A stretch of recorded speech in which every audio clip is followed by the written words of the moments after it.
Hi friends, welcome to wings of man. இன்றைக்கி நம்ம சேனலில் நம்மளுடைய குழந்தை எடை அதிகரிக்கிறதுக்கு என்னென்ன விஷயங்கள்லாம் நம்ம சாப்பிட்ணும், முக்கியமாக நம்ம 7, 8, 9 மாதங்களில் இருக்கோம் அப்படின்னா இந்த விஷயங்களை தாராளமாக ஃபாலோ பண்ணணும். இன்னும் டெலிவரிக்கு 2 வாரம் தான் இருக்குது, 3 வாரம் தான் இருக்குது, பேபி ரொம்ப வெயிட் கம்மியாக இருக்காங்க அப்படின்னா கூட இந்த டிப்ஸை நீங்கள் ஃபாலோ பண்ணிங்க, இந்த ஃபுட்ஸ் எல்லாம் நீங்கள் சாப்பிட்டீங்கன்னா கண்டிப்பாக ஒரே வாரத்தில் எடை கூடும்.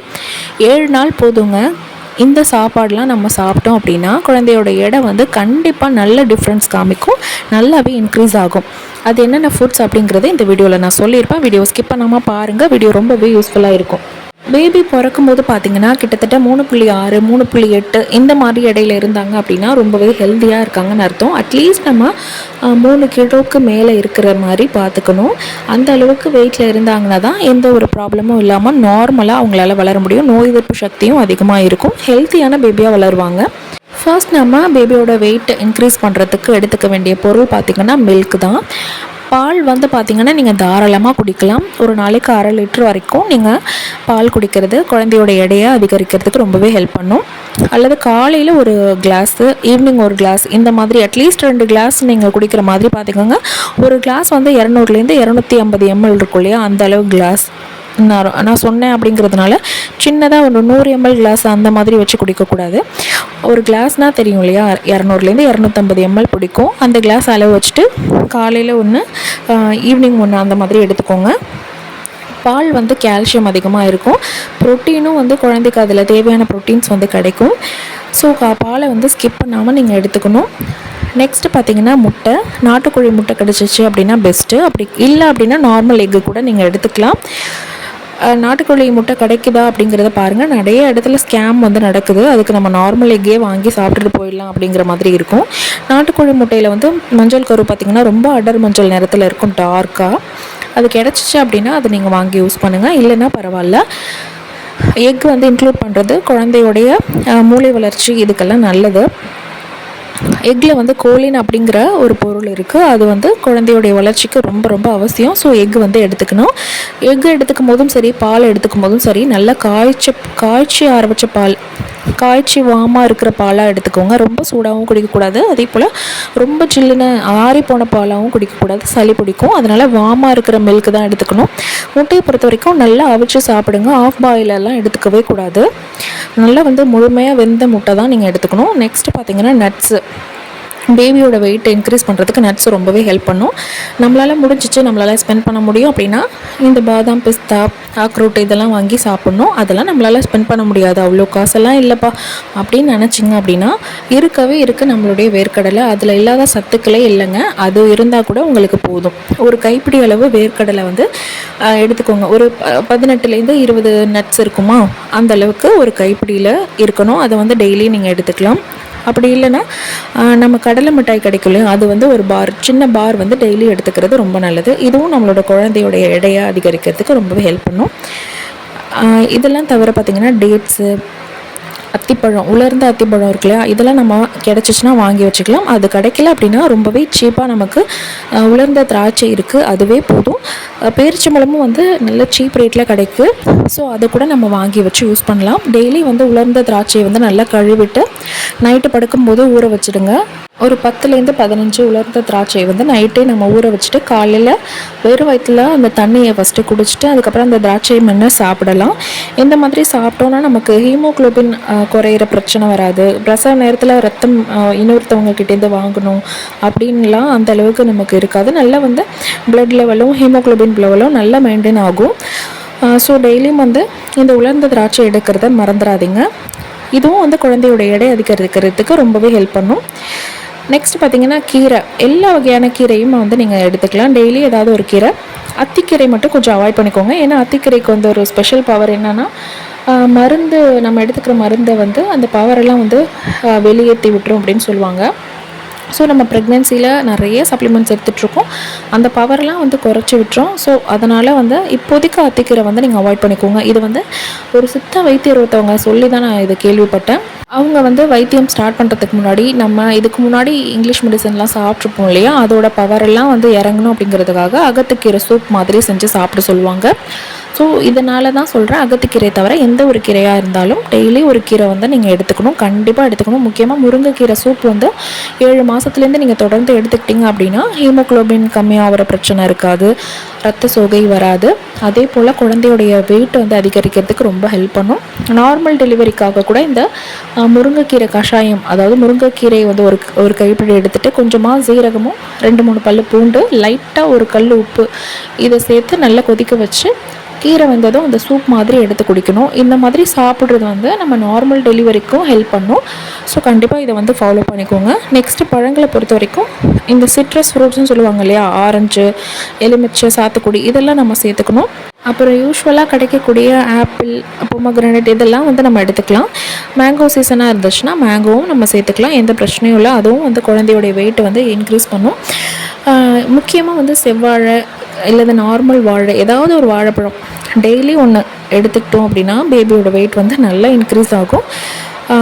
அப்புறம் டெய்லி ஏதாவது ஒரு பொரியல், கேரட் பொரியல், பீட்ரூட் பொரியல், பீன்ஸ் பொரியல் அப்படின்னு சொல்லி மாற்றி ஏதாவது ஒரு பொரியல் எடுத்துக்கோங்க. ஏதாவது ஒரு வகையில் இந்த கேரட், பீட்ரூட் எல்லாம் வந்து சேர்த்துக்கணும். இதெல்லாம் குழந்தையோட எடை அதிகரிக்கும்.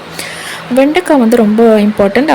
அது தவிர பச்சை காய்கறிகள், பச்சை கலரில் இருக்கக்கூடிய காய்கறிகள் எல்லாமே வந்து பேபியோடைய க்ரோத்துக்கு வந்து ரொம்ப இம்பார்ட்டண்ட். அதையும் நீங்கள் சேர்த்துக்கணும். மீனை பொறுத்த வரைக்கும் பேபியோட வெயிட்டை வந்து இன்க்ரீஸ் பண்ணுறதுல ரொம்ப யூஸ்ஃபுல்லாக இருக்கும்.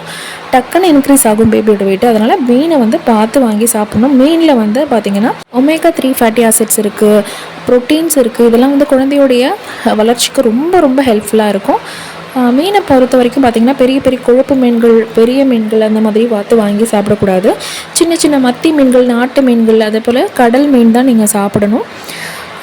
ரொம்ப வந்து ரேராக கிடைக்கக்கூடிய ஃபிஷ்ஷு அப்படின்னுலாம் சொல்லி அந்த டைமில் பார்த்து வாங்கி சாப்பிடாதீங்க. யூஸ்வலாக நம்ம வாங்குகிற மீன்கள் வந்து இருக்கும் இல்லையா, பாதரசம் இல்லாத மீன்கள், கெமிக்கல் சேர்க்காமல் ஏரியில் வளர்க்குற மீன்கள்லாம் நீங்கள் வாங்கி சாப்பிடாதீங்க. கடல் மீன்கள் வாங்கி சாப்பிட்றது நல்லது.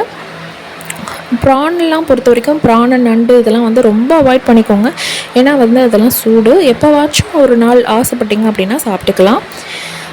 மற்றபடி பார்த்திங்கன்னா இந்த சிறுதானியங்கள் அப்படின்னு சொல்லுவோம் இல்லையா, மில்லட்ஸ், திணை, கம்பு, சோளம், ராகி இதெல்லாம் இருக்கு இல்லையா, இதெல்லாம் வந்து நம்ம டெய்லி வந்து ஏதாவது ஒரு வகையில் கஞ்சியாகவோ அல்லது தோசையாகவோ, களி அல்லது உப்புமா, புட்டு ஏதாச்சும் ஒரு வகையில் வந்து நம்ம இதெல்லாம் சேர்த்துக்கலாம்.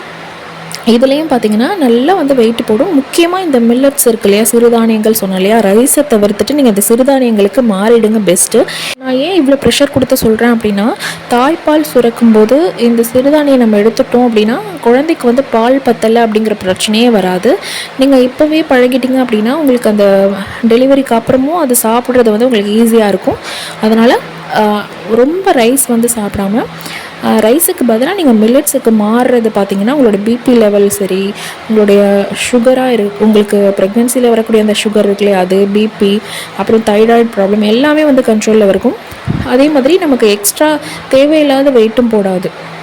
நல்ல வந்து ஹெல்த்தியான ஒரு லைஃப் கிடைக்கும். அதனால் இப்போ வாரத்தில் ஒரு 3 நாள் 4 நாள் வந்து ரைஸ் எடுத்துக்கிட்டிங்கன்னா அப்படின்னா பேலன்ஸ் இருக்கக்கூடிய நாட்களில் வந்து லஞ்சுக்கு ரைஸுக்கு பதிலாக இந்த மில்லட்டில் ஏதாவது ஒரு சாப்பாடு நம்ம செஞ்சு சாப்பிடலாம். இந்த மாதிரி செஞ்சோம் அப்படின்னா குழந்தைக்கு பால் கொடுக்குற நேரத்தில் கண்டிப்பாக உங்களுக்கு இந்த விஷயம் வந்து ஹெல்ப்ஃபுல்லாக இருக்கும். அப்போ வந்து இந்த டிப் வந்து நீங்கள் யோசிச்சு பார்ப்பீங்க.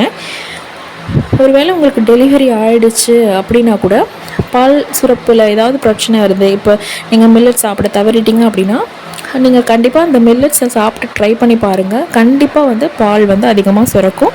நெக்ஸ்ட் பார்த்திங்கன்னா பேபியோட வெயிட்டை வந்து அதிகப்படுத்துறதுக்கு வெண்ணெய் வந்து ரொம்ப முக்கியம். வெண்ணெய் சாப்பிட்டோம் அப்படின்னா ப்ரெக்னென்சி டைமில், அதாவது 7 மாதத்துக்கு அப்புறம் வந்து வெண்ணெய் வந்து அதிகமாக எடுத்துக்க சொல்லுவாங்க. குழந்தை வந்து டெலிவரி டைமில் வந்து வழுக்கிட்டு வந்துடும் அப்படின்னு சொல்லுவாங்க. அந்தளவுக்கு வெண்ணெய் வந்து ரொம்பவே இம்பார்ட்டன்ட். 7 மாதத்துலேருந்து அந்த வெந்நீர், உலத்தண்ணி இருக்கு இல்லையா, உலத்தண்ணினா ஃபஸ்ட்டு நம்ம ரைஸ் போட்டதுக்கப்புறம் கொதிக்க ஆரம்பிக்கும் இல்லையா, ஒரு கொதி லைட்டாக கொதிக்க ஆரம்பிக்கும், பபிள்ஸ் வரும் இல்லையா, அந்த தண்ணி எடுத்து அதில் வந்து ஒரு 1/2 ஸ்பூன் அளவுக்கு வெண்ணெய் போட்டு அந்த தண்ணியை குடிக்க சொல்லுவாங்க. இந்த மாதிரி நம்ம ஃபாலோ பண்ணிட்டு வந்தோம் அப்படின்னா நமக்கு நார்மல் டெலிவரிக்கு யூஸ்ஃபுல்லாக இருக்கும். அதே மாதிரி பேபியோட வெயிட் வந்து ஹெல்தி வேலை இன்க்ரீஸ் ஆகிறதுக்கு பேபிக்கு தேவையான நல்ல கொழுப்பு வந்து இந்த வெண்ணெயிலேருந்து கிடைக்கும். நான்வெஜ்ஜை பொறுத்த வரைக்கும் வந்து நீங்கள் மீன் சாப்பிட்றது ரொம்ப நல்லது. சிக்கனை வந்து அவாய்ட் பண்ணிக்கோங்க. நாட்டுக்கோழி கிடச்சிச்சின்னா அதை சாப்பிட்லாம். ஆட்டை பொறுத்த வரைக்கும் நம்ம வந்து கறியாக எடுத்துக்காமல் ஆட்டு ஈரல், அப்புறம் குடல், இந்த மாதிரி விஷயங்களை சாப்பிட்லாம். ஆட்டுக்கால் சூப்பு இதெல்லாம் எடுக்கும்போது குழந்தையுடைய வெயிட் வந்து இன்க்ரீஸ் ஆகும். அதே போல் வந்து கால் சூப்பெலாம் நம்ம சாப்பிடும்போது பார்த்திங்கன்னா நம்மளோட கால் அப்புறம் முதுகுத்தண்டு வலி இதெல்லாம் வந்து சரியாகும். குழந்தைக்கும் வந்து இது மூலயமா ஹெல்த்தியான ப்ரோட்டீன்ஸு ஹெல்த்தியான ஃபேட் வந்து கிடைக்கும்.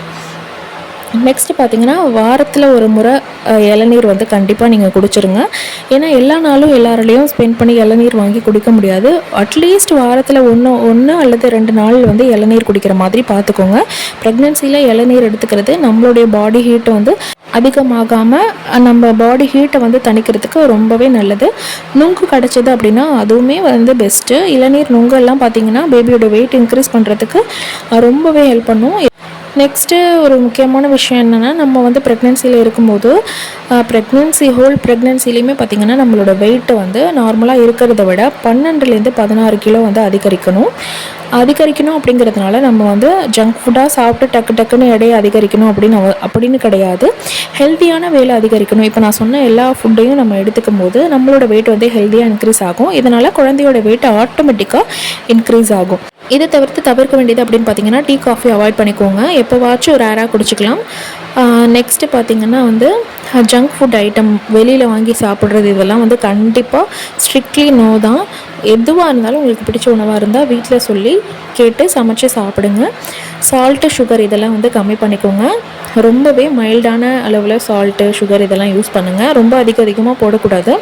ப்ரெக்னென்சி டைமில் பார்த்திங்கன்னா டக்குன்னு நமக்கு பிபி சுகர்லாம் இன்க்ரீஸ் ஆகிறதுக்கு இதெல்லாம் வந்து சான்சஸ் கொடுக்கும். ஸோ சால்ட்டாக இருந்தாலும் சுகராக இருந்தாலும் அளவாக சாப்பிடுங்க. ஊறுகாய் கருவாடு இந்த மாதிரியான ஐட்டம்லாம் வந்து ரொம்ப எடுத்துக்க வேண்டாம். எல்லாமே லிமிட் பண்ணிடணும். ஸோ கண்டிப்பாக இந்த வீடியோவில் நான் சொல்லியிருக்க எல்லா விஷயமும் உங்களுக்கு ரொம்பவே யூஸ்ஃபுல்லாக இருந்திருக்கும் அப்படின்னு நம்புகிறேன். இந்த வீடியோ பிடிச்சிருந்தால் லைக் பண்ணுங்கள். கூடவே நம்ம சேனலை மறக்காமல் சப்ஸ்கிரைப் பண்ணிக்கோங்க. தேங்க்யூ ஸோ மச் ஃபார் வாட்சிங்.